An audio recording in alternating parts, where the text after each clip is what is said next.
Então, hoje, na aula passada, a gente falou sobre latitude, falamos sobre zonas climáticas, como a região onde o território se encontra vai influenciar no seu tipo de clima, e hoje a gente vai falar de amplitude térmica, tá? Quando a gente fala de amplitude térmica, a gente está falando da diferença climática de temperatura, no caso, né?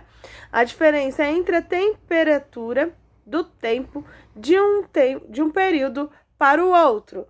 Então, por exemplo, vamos supor que agora são 11h30. Agora está fazendo 23 graus, 25, vamos botar número redondo. 25 graus, tá?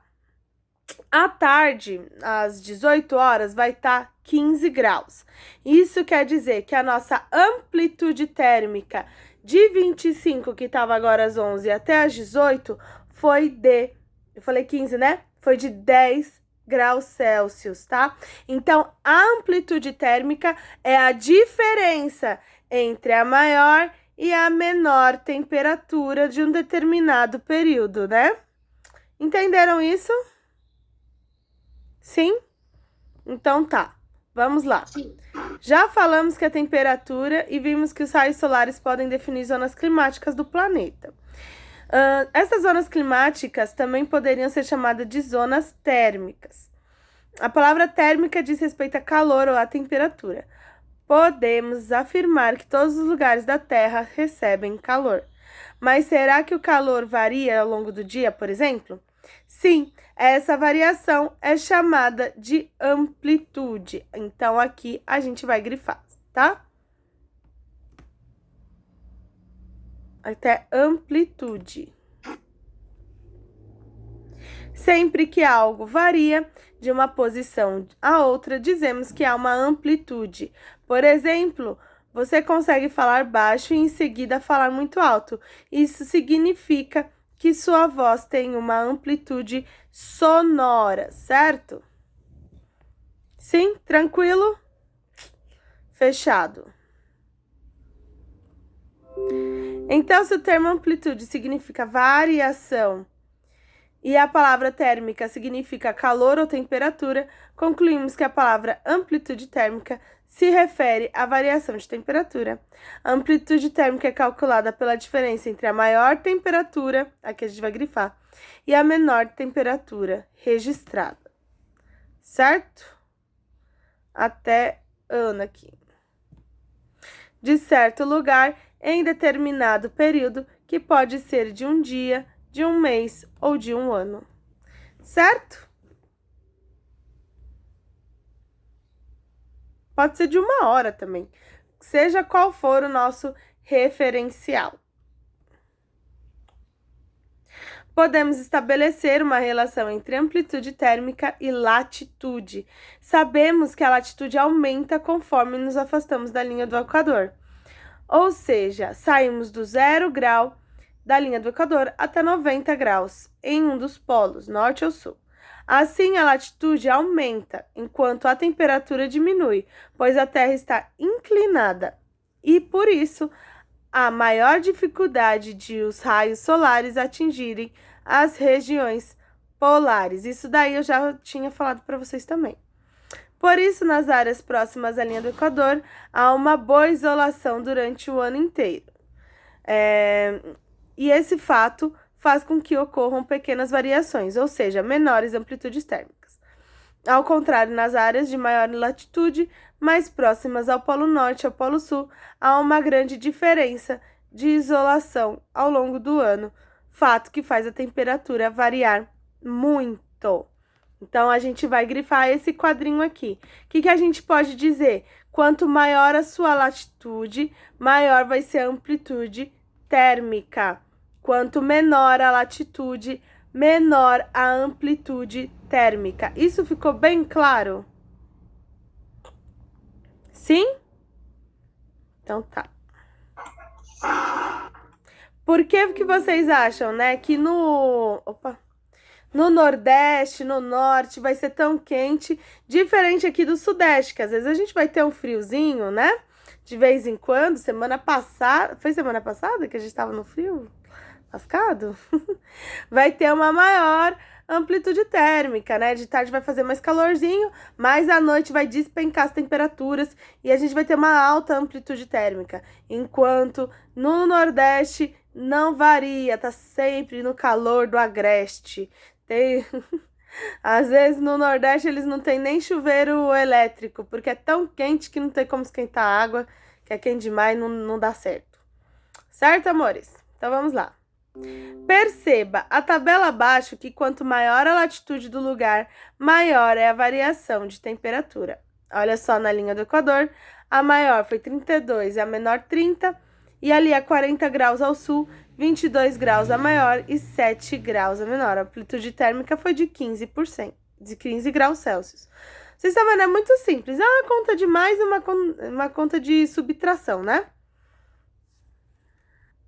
Voltando, vamos lá então, amores. Então, nada mais é a amplitude térmica do que uma conta de subtração. A gente vai pegar a maior temperatura, a menor temperatura estipulada num dia e vai saber qual é a amplitude térmica.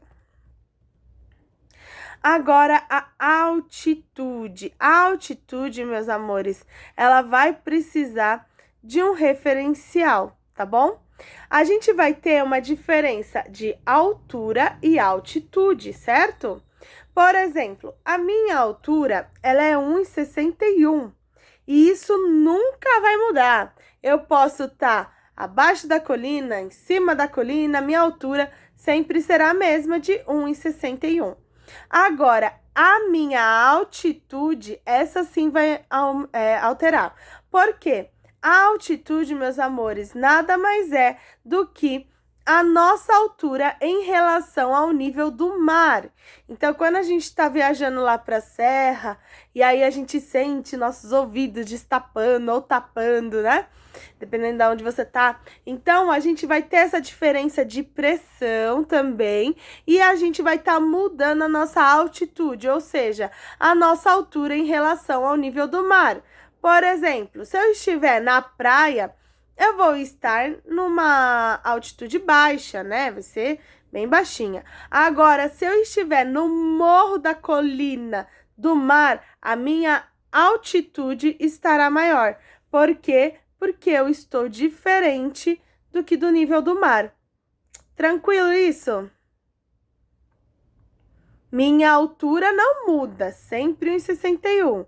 Minha altitude muda de acordo com o quão longe eu estou do mar.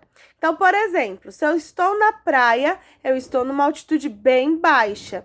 Agora, se eu subir para o prédio lá da minha tia-avó, que é no 25º andar, a minha altitude vai estar maior, porque eu estou mais alta que o mar. Sim? Tranquilo? Entendeu, pessoal? Ok, dona Eloá. Cadê? Só tô dando aula pro Eloá e pro Rafa? Ninguém mais responde?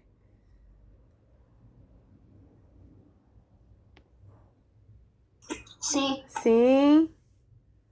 Cadê? Guilherme, Ana. Tranquilo. Ok. Então vamos lá. Todos nós temos uma altura. Uma criança, por exemplo, de 1,50. Os objetos também possuem alturas. Geralmente são fixas. Um dado específico possui 7 metros de altura, por exemplo. Quantos lugares não podemos dizer que possuem altura, e sim altitude? Qual seria a diferença? É simples. A medida da altura é fixa, exceto de uma pessoa que ainda está em fase de crescimento. E a medida da altitude é relativa, ou seja, depende do referencial. Nesse caso, o nível do mar. Então, a gente vai grifar aqui. Aqui. Certo?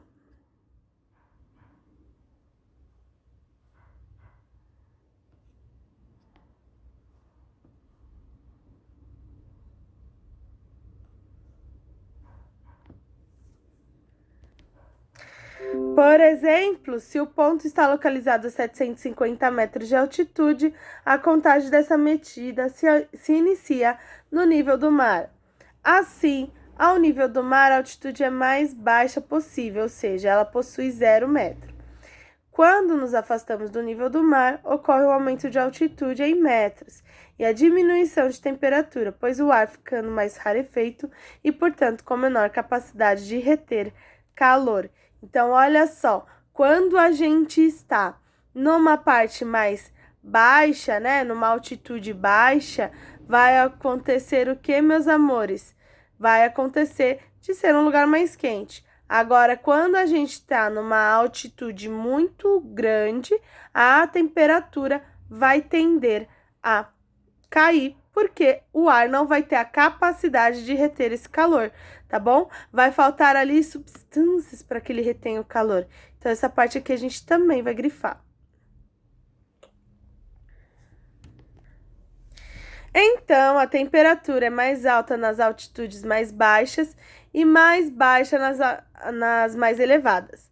Temos nas menores altitudes maior concentração de alguns gases, como o vapor d'água, pois nessas áreas o ar consegue segurar mais o calor. A imagem abaixo mostra um trem que faz um passeio turístico na Terra do Fogo, Argentina. Perceba que as montanhas do fundo, devido à maior altitude, estão com neve no pico. Então, olha só aqui na imagem, né? O que a gente consegue reparar?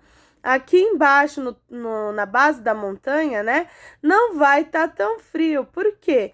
Não tá retendo tanto a neve aqui, né? Então, ela vai estar mais quente. Já no topo, onde a altitude vai estar bem maior, a gente vai ter ali uma dificuldade maior de manter o calor e por isso ela vai acumular neve, certo? Então, muito bem. Como dissemos, o aumento da altitude, o ar vai ficando mais rarefeito, ou seja, diminui tanto a concentração de gases como a umidade. Dessa maneira, a concentração de gases que seguram o calor também diminui com o aumento da altitude. Nas menores altitudes, pelo contrário, principalmente próximo aos oceanos, há mais umidade e gases, fato que favorece o aumento da temperatura, certo?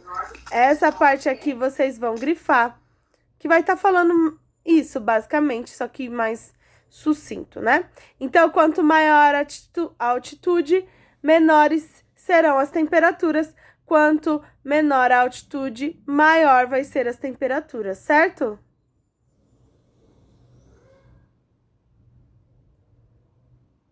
Certo, amores? Sim, isso aí, Rá. Muito bem, dona Lua. Muito bem. Vamos lá, então, amores. Olha só. Então, quanto menos gases, menor vai ser a pressão atmosférica e menor vai ser a concentração de gases, tá bom?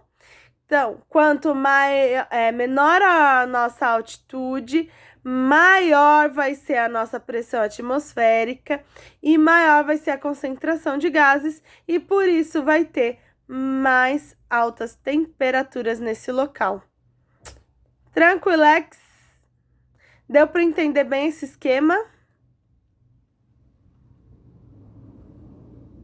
Se eu pedir para vocês fazerem esse esquema na prova, vocês vão conseguir? Sim. Sim, Vou né? até marcar ele aqui. Marca esse esqueminha aí. Fala até de novo. Fala até de novo, que eu quero saber mais. Okay. Fala até de novo, vou decorar já, vou decorar. Tá bom, vamos lá.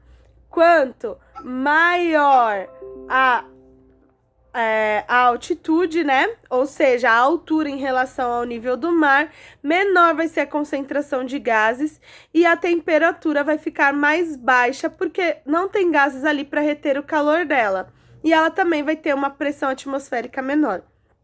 Agora, quanto maior menor a altitude, maior vai ser a concentração de gases ali, a temperatura vai ficar mais quente e também vai ser uma maior pressão atmosférica.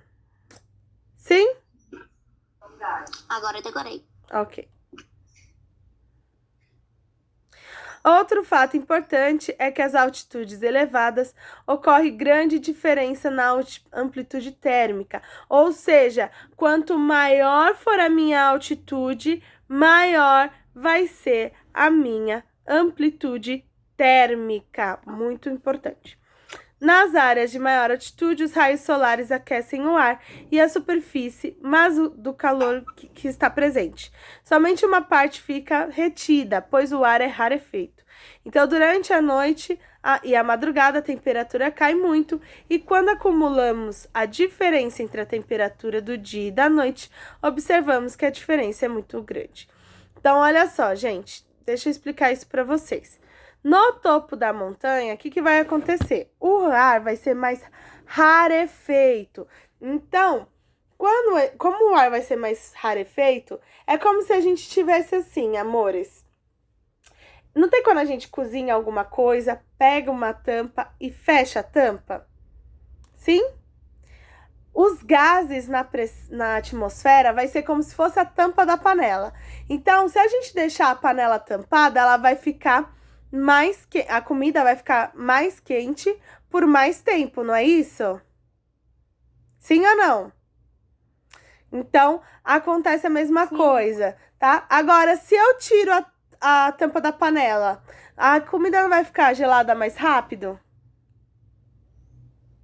Sim, também, tá? Então, por isso, esses gases na atmosfera vai ser como se fosse uma tampa de panela, tá? Quando você vai ter bastante gases, quando a altitude for baixa, então como a gente vai ter bastante gases ali, a temperatura naquela região vai ficar quente por mais tempo, porque vai conseguir reter todo o calor que ficou do sol durante o dia. E à noite ainda vai permanecer quente, porque aqui vai estar ainda com o calorzinho do dia por conta desses gases. Agora, no topo da montanha, ela não vai ter a panelinha, vai ter bem pouquinho, uns pontinhos só de tampa de panela ali, que não vai reter muito calor.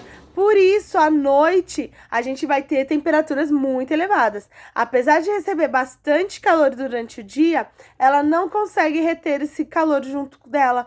Por isso que a gente vai ter uma amplitude térmica muito grande nas montanhas. Certo, amores? Certo? Todo mundo entendeu? Então tá. Então, podemos afirmar que quando maior a altitude, mais rarefeito é o ar, ou seja, menor concentração de gases e maior amplitude térmica. Então, quanto maior a altitude, maior a amplitude térmica. Essa parte aqui, que foi um resumão do que a gente leu, a gente vai grifar também.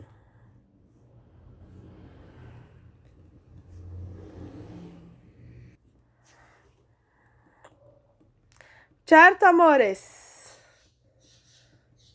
Relevo. Como a gente pode saber o que é o relevo? Não é a forma dos continentes? Não é isso? Se ele vai ser montanhoso, se ele vai ser plano, se ele vai ser o que quer que seja, né? Então, o relevo, ele vai influenciar na temperatura também? Sim, vai, porque afinal de contas, quanto maior a altitude, menores vão ser a concentração de gás, então menor vai ser a temperatura também. Então, às vezes, lá no topo da montanha vai estar uma temperatura, mas no chão vai estar outra. Então, o relevo vai nos influenciar também nessa questão, certo?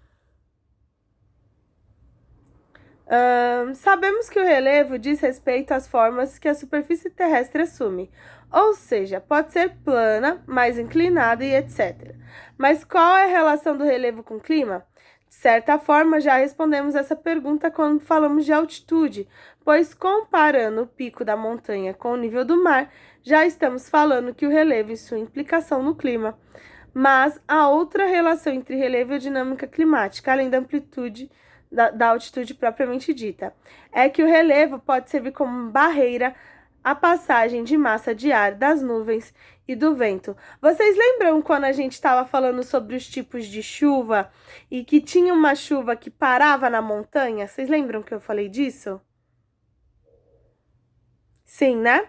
Então, o relevo ele também vai influenciar isso. Por quê? A gente vai ter no relevo uma barreira natural com relação aos tipos de temperatura, né? Então, às vezes está chovendo de um lado da montanha, mas do outro lado não está chovendo. Vocês acham que vai estar mais frio no lado que está chovendo ou no lado que está seco? Vai estar um pouco. lado que tá chovendo. Vai estar mais fresquinho do lado que tá chovendo. Então, daí a gente consegue ver que o relevo também vai influenciar nisso, como uma barreira natural. E vai chover, se tá chovendo de um lado da montanha, vai chover mais para trás da montanha? Não vai, porque a montanha está segurando ela, certo? Muito bem. As consequências desse fato são notadas pela diferença de temperatura, índice de chuva, umidade em lugares opostos do relevo. Ou seja, devido à barreira imposta pelo relevo, poderíamos ter, por exemplo, um lado da montanha muito seco e o outro muito úmido, por causa da diferença de umidade, o que ocorre nas áreas serranas e elevada altitude. Então, aqui a gente vai grifar também. Certo, amores?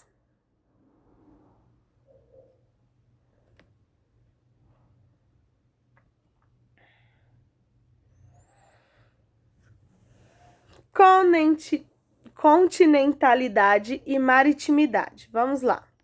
Os raios solares agem em todos os materiais da superfície da Terra, nas ruas, nas árvores, nos rios, nos seres humanos, nas casas, nos animais. Quando o Sol age nas rochas e nos solos, por exemplo, esses materiais se aquecem rapidamente e passam a liberar um excesso de calor para a atmosfera. Por outro lado, quando os raios solares atingem as águas dos rios, dos lagos, dos oceanos, por exemplo, as águas se aquecem mais lentamente que as rochas e os solos. Por isso dizemos que há uma enorme diferença entre os continentes formados de rocha e solos e os corpos d'água quando eles recebem calor, ou seja, o comportamento típico dos solos e das rochas quando estão sob influência do sol é aquecer rapidamente, mas também perder calor rapidamente quando há uma insolação. Já a água, pelo contrário, se aquece devagar e quando está sob influência do sol e quando não recebe mais raios solares, também vai lentamente perdendo calor. Aqui a gente vai grifar também, tá? Do ou seja até o receber. Não tem quando a gente está num sítio ou no mar mesmo, né? Às vezes tá um sol de rachar o coco que a gente tá, meu Deus do céu, socorro. A areia tá bem quente, né? Ela tá bem quente, a gente nem consegue andar nela se não tiver um chinelinho. Agora, a gente entra na água do mar e tá gelada. Já aconteceu isso com vocês? Mesmo com o sol escaldante? Por isso, porque o solo ele vai aquecer mais rápido, enquanto a água vai demorar um pouco mais. Então, às vezes também quando a gente vai pro sítio e tem piscina, a piscina tá gelada, que chega a ser tá roxo, mas tá um sol de 90 graus. Por quê? Porque a água vai reter calor mais do que os solos, né? Certo, companheiros, amigos? Quando estamos na praia, percebemos que de manhã a areia já está quente. Esse aqui foi o exemplo que eu dei para vocês.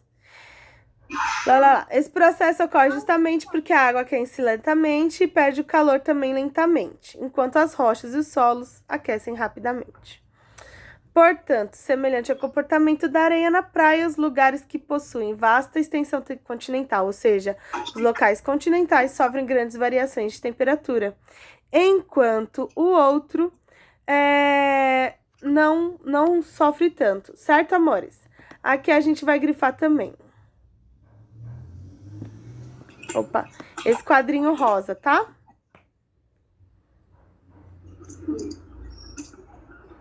A gente vai grifar tanto o quadrinho da continentalidade quanto o quadrinho da maritimidade. Então, quanto mais continente tiver, maior vai ser a amplitude térmica, e quanto mais água tiver ao redor, menor vai ser a amplitude térmica. Certo, chuchus? Amores, por hoje é só. Um beijo e um queijo. Até amanhã.